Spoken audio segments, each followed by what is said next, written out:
Vijay Lakshmi. She is 25-year old and she is married. But she is not living with her husband. Her husband doubts on her. He thinks if she goes out, if she talks to somebody, if she is very happy, he thinks that she is having some extra affair. He never allowed her to go alone outside. She always stayed at home. Look at the second slide. Yes, she is the same person. She is the same Vijay Lakshmi who was never allowed to go outside. Now she is working for Safe Hands. She is working with us as a security guard. Isn't it something great? Isn't it something wow? Yes. She is not doing any normal job. She is a security guard. She is providing security to others. I have seen many lives are changing by just accepting the change, being a different personality in the crowd. I would like to tell you a recent incident which is very close to my heart. A lady called Mahadevi. Mahadevi's husband left her when she was pregnant, and she was forced to sell her child just to get survive. The police department noticed this and they referred to Safe Hands.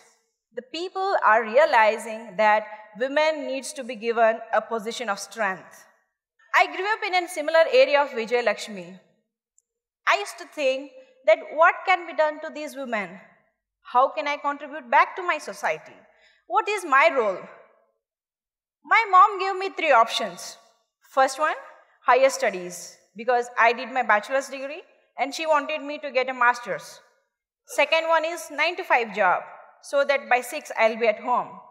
Third was get married, no tension at all. But I wanted a fourth option to follow my passion.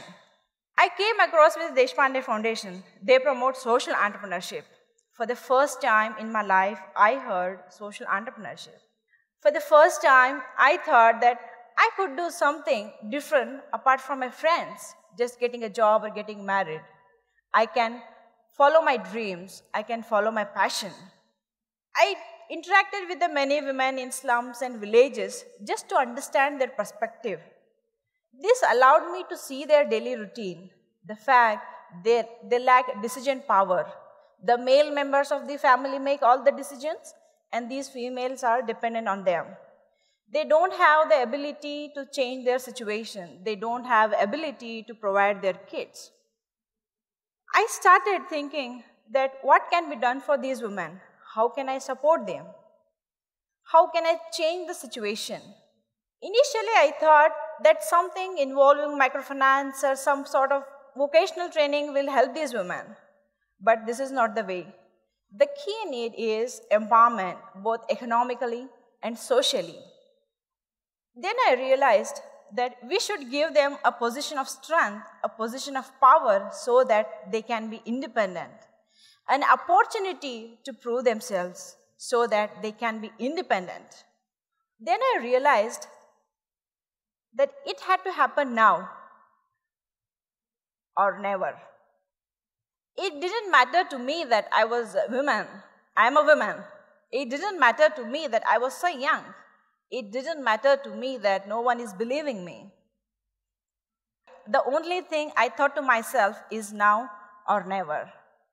We started in 2009 with 9 employees, and now we are grown to 350 employees, and 450 plus people are trained by Safe Hands. At the beginning, a lot of people doubted the idea, thinking that it wouldn't work.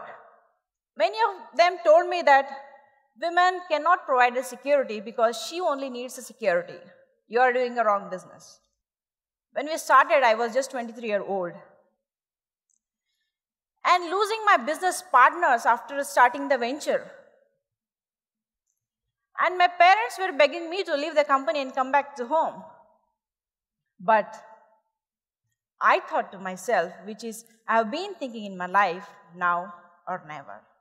If I had to make any change that had to happen now, my journey has been a challenging one, where I had to convince the clients, I had to convince my parents and everything. When we follow our dreams, when we follow our passion, automatically our priorities will change. Hurdles make you happy.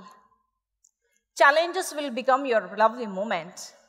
Problems will never come to you, but you will go to the problems to enjoy the victory. It would have been very difficult for me if my husband was not supportive.